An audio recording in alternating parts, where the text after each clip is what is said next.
Welcome back to that rugby podcast hosted by the Rugby Booth. It's myself, Luke, and your boy Husey back again for another week. Look, Super Rugby, let's start with it. Let's talk about it because it was another fascinating week in the Super Rugby, season, and in the whole scheme of things, it makes it very interesting. What we have is a Blues team that were champions of Super Rugby, arguably could put their name up there with some of the best rugby clubs in the world, looking like bottom dwellers this season and, not even able to hold home pitch against what last year was the joke of the season, the Crusaders. And I think when I look at these results this week, that's what I take most from these results. I know you're going to talk about your Wartahs and how that famous win against the Brumbies, but before you get onto that, I think we just have to mention that Blues team getting rightfully demolished by the Crusaders is astonishing to me. Like, when we look at Eden Park at home, a team who we both picked to win the at least regular season of Super Rugby, are now languishing down in ninth place with one win out of 6 games. I mean, make it make sense, mate. It's crazy. This Blue team, it's not a bad team. You look at some of the results for the year, lost to the Chiefs twice. The Chiefs looking like the form of the competition. Lost to a hot Highlanders outfit. Beat your Hurricanes.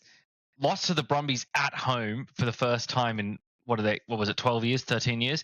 Lost to the Chiefs by 1 point, and now came in and been absolutely spanked by the Crusaders. I mean, you look at the opponents they've played, they're all good opponents. All the opponents they've played and lost to are in the top 6. The only team that they've beaten is your Hurricanes, who are only one position above them on the ladder.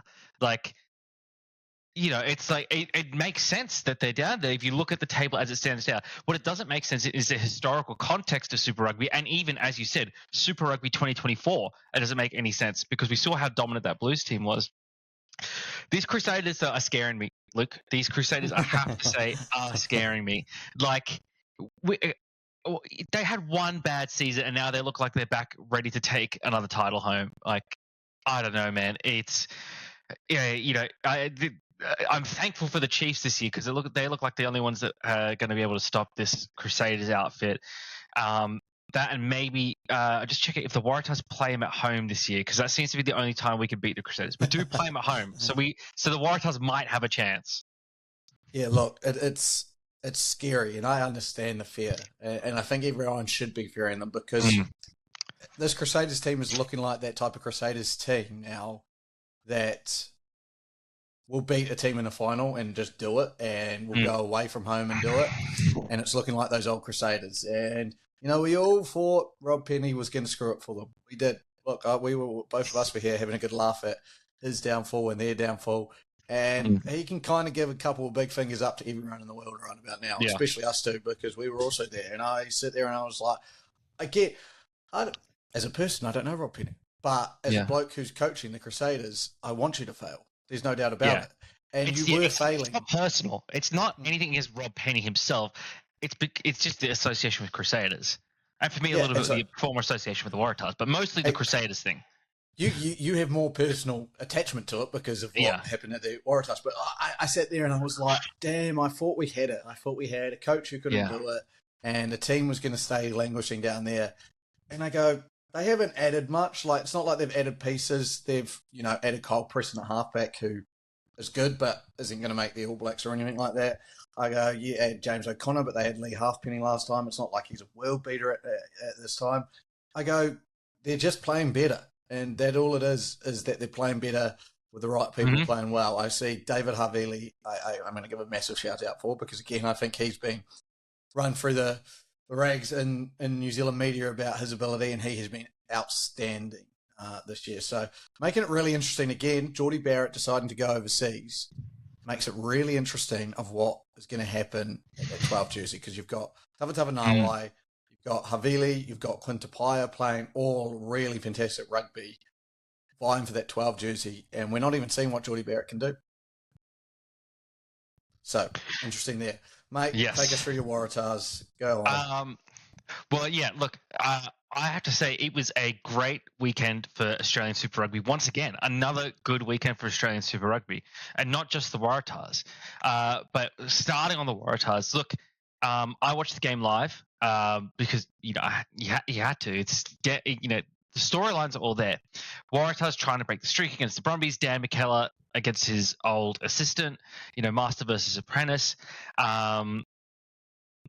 Then no Joseph Suoli'i for the Waratahs, no Jake Gordon for the Waratahs either, no Lalakai Feketi for the Waratahs. Missing a lot of pieces. How would the people that were remaining stem it? How would the leadership of Hugh Sinclair do for the Waratahs? And then when he went off, Joey Walton,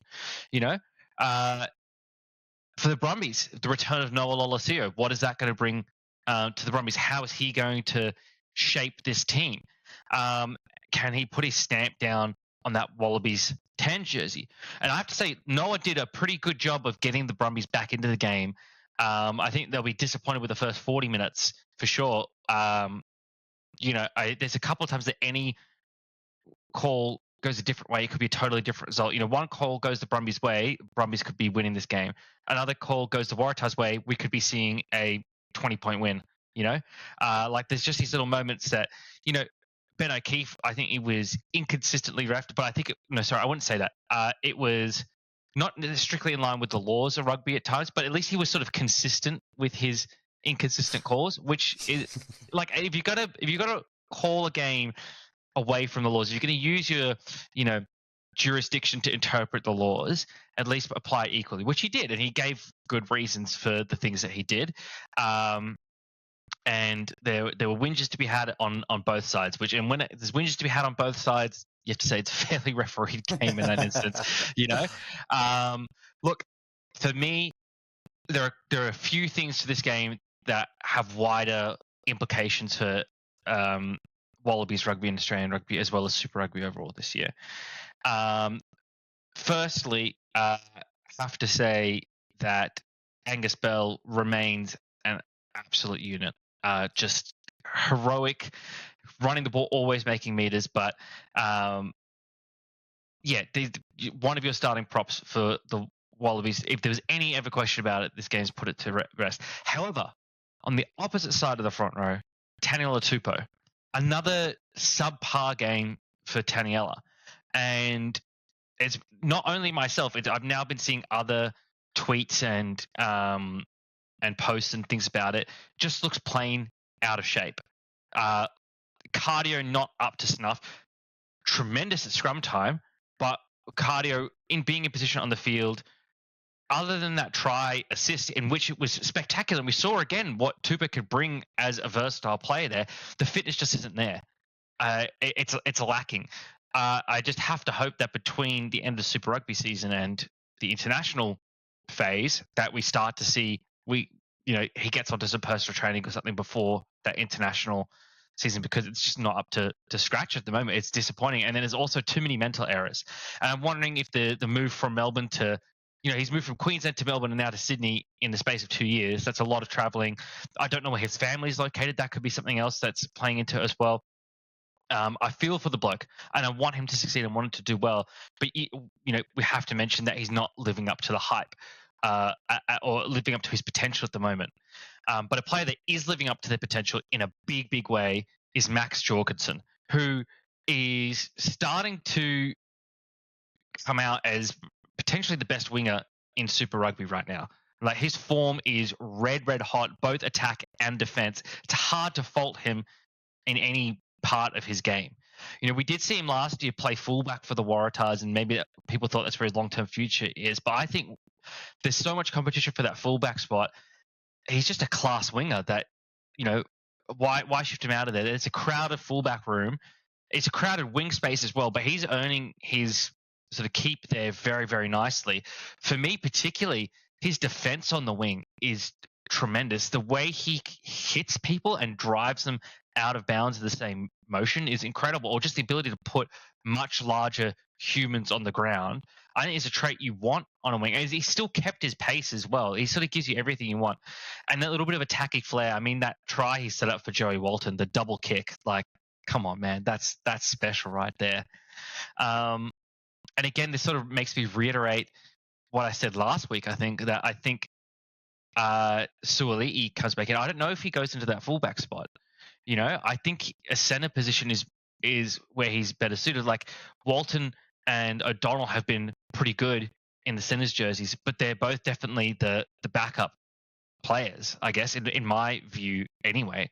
I'd love to see what Suoli'i can do in there, and there's nothing wrong with having your best player be a center. Like that's a tremendously important position when you've got some very, very good fullbacks in Andrew Kellaway and Tom Wright able to fill those positions in Wallabies jerseys as well.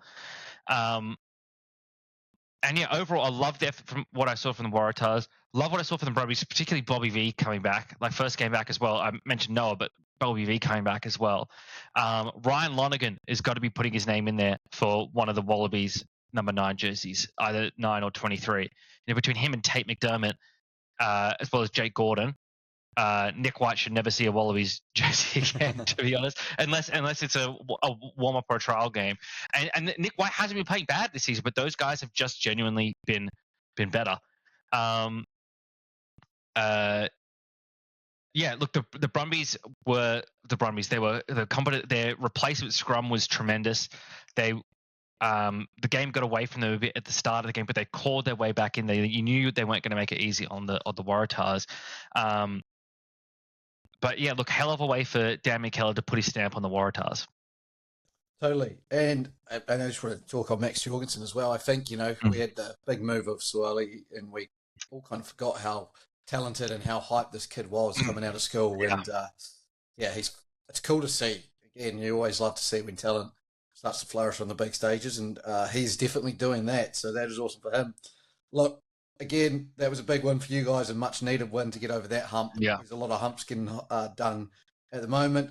I do want to just quickly talk about the resurgence of Moana Pasifika again. We looked at half-time, 43-7 down against the Chiefs, and I was like, shit, here we go. We've talked about how close this comp is. We've talked about all of these things, and Moana's about to get pumped by 80. All of a sudden, 43-35 with 5 minutes to go, and they're right in this again. So this Moana Pasifika, although the results may not be showing, as in the win column, still sitting at the bottom, they are by far an improved team with their resilience, with their ability to stay in games, with their ability to fight back. Yeah. Again, 5 games, 4 losses, only a minus 29 points differential. So they're not losing by big margins, just about by a try. So they're right in these games. And when you're talking about a team like the Chiefs, who, again, we consider the best team in this comp, I think everyone does, you go, that's a really good performance. On the other side, on the flip side, the Drua just can't seem to find a way to go to Perth and put in any result.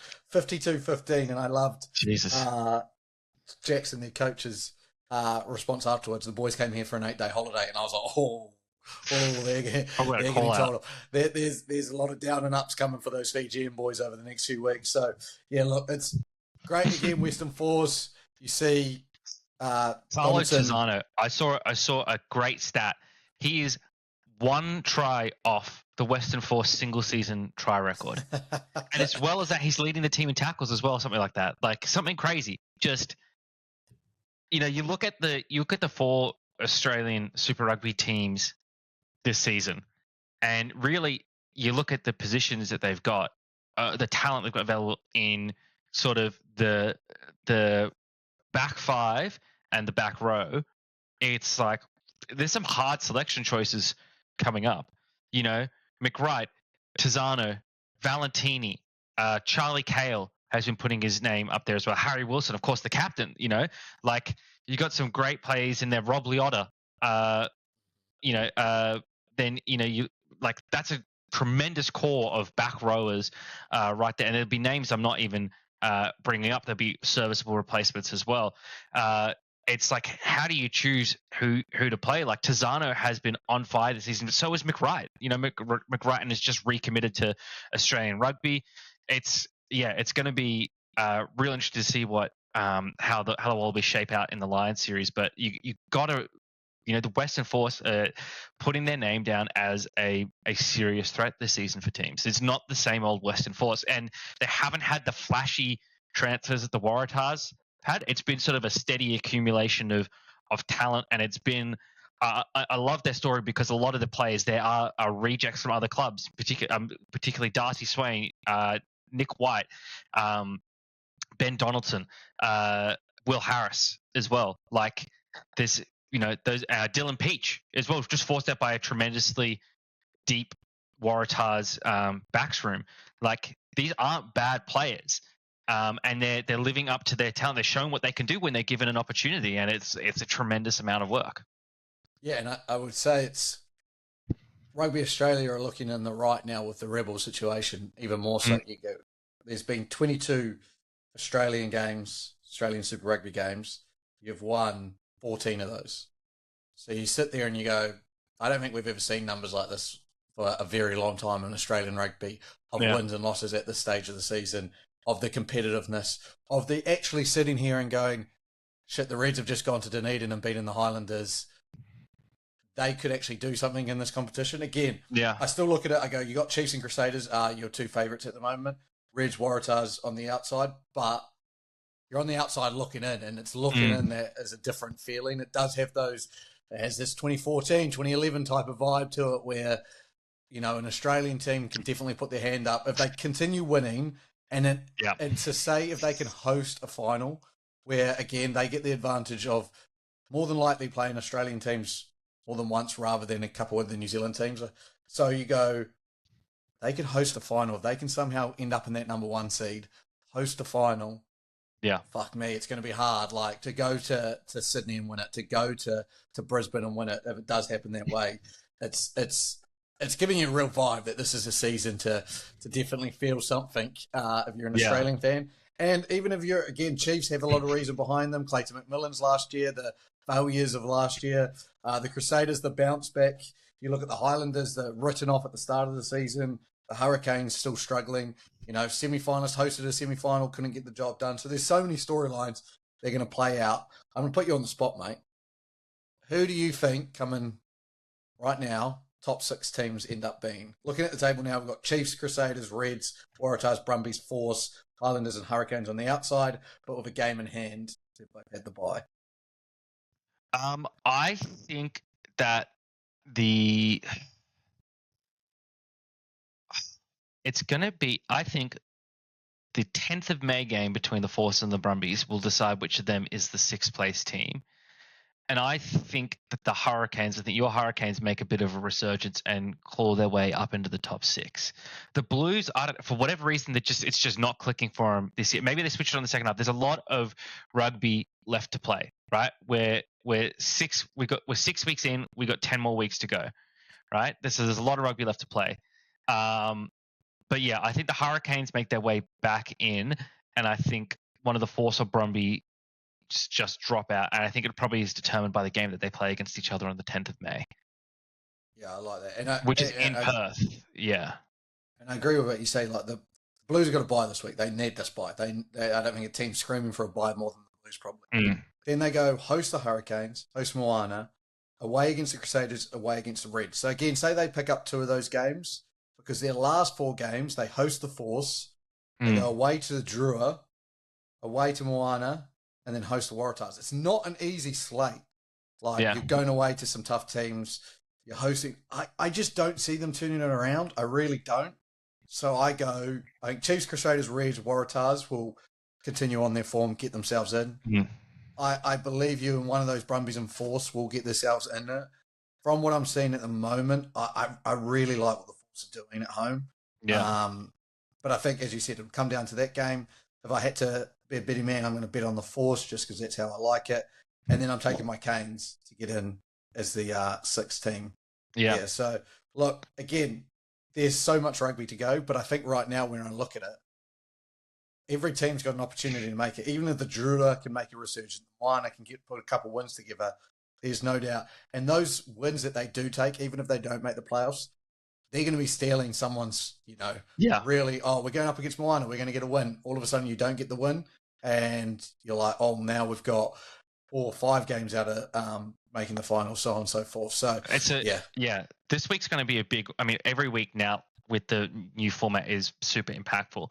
And look, I have to admit, I did not think that a resurgence of Australian Super Rugby would happen this quickly just by consolidating down one team. I did not think it would make that much of a difference. So I have to put my hat on my chest and admit I was wrong there. Like, I did not think that it would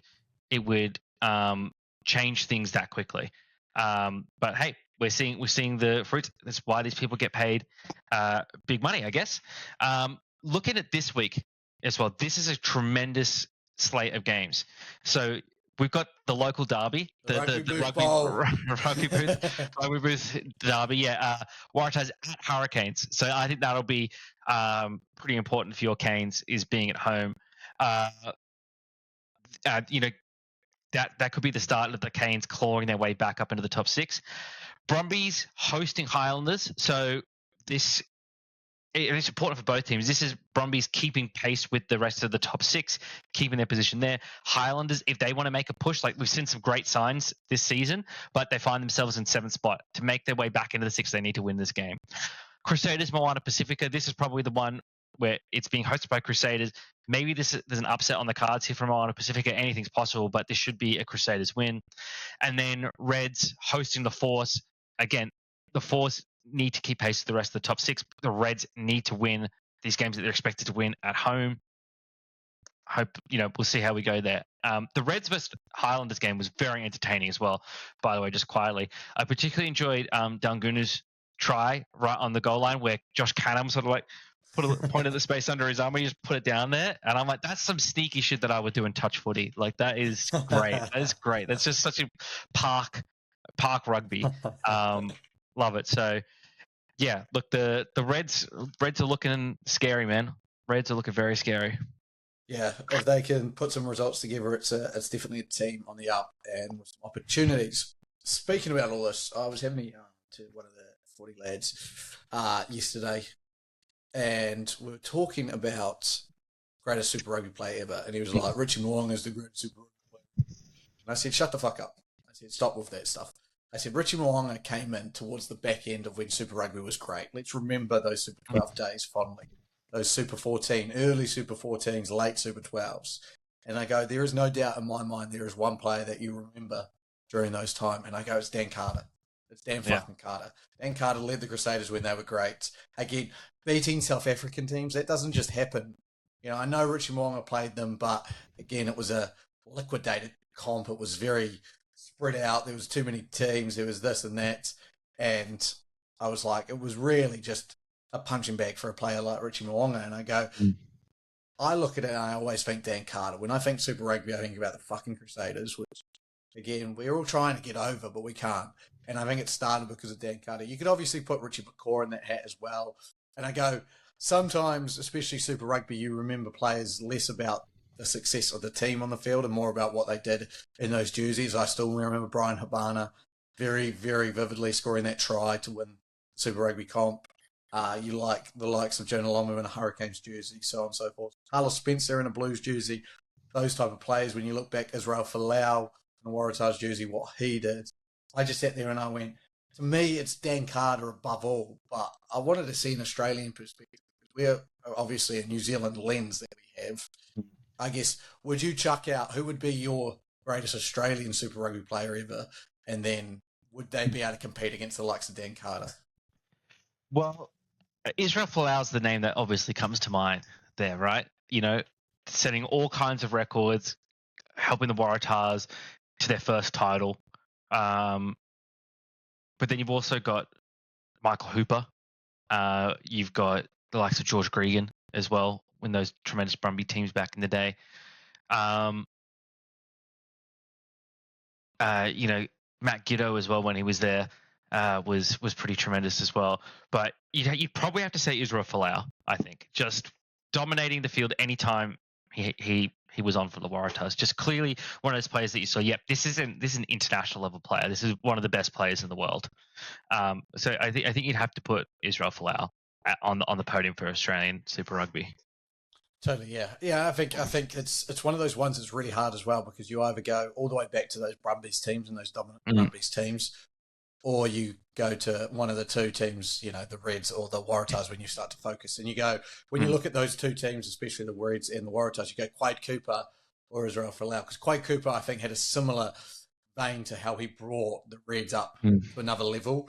Again, I think it gets lost with obviously the controversy that Israel Folau had about how, as you said, how much of an international player was playing at Super Rugby level. It was just incredible. So I tend to agree with you. I don't think he put Carter. I don't even think he put Richie Moana. But again, that's from my lens. And again, from when you start to have controversies off the field, it takes away obviously from the on the field stuff as well, where you kind of go, it's harder to see what he did and how impressive he was when you're not thinking about that. So I like the pitch. Though. Just quickly, I wanted to talk. I saw the stat got dropped on Instagram that French rugby outdo French football. So for the international games, French rugby is getting a higher viewership than the French national football side so far this season. So 6.9 million to 4.8, which is massive. And again, we all know, to me, rugby in France is the biggest rugby at the moment in the world. There's no other competition that matches up. You can say the URC with quality, like the South African teams, obviously the amount of teams in that, but to have one nation be able to build such a strong competition and two divisions of it and to have such a competitive, I guess, French national team at the moment, I sit there and I go, how do we replicate this with the rest of Europe? Because, could there be a world where you're seeing Germany or Portugal actually have higher viewership with rugby than football? I mean, French money is what's helping, obviously, rugby grow, and that's where it is. But I think there is an opportunity. I think World Rugby's looking into this, like the Netherlands, we saw Belgium, all of those teams, and pushing them. Spain's doing another big one that's coming up, already qualified for the World Cup, and should have qualified for the last World Cup if they hadn't played an ineligible player. So I go, I can see this starting to make a bit of a movement. Again, we've still got our things that we need to work out in rugby.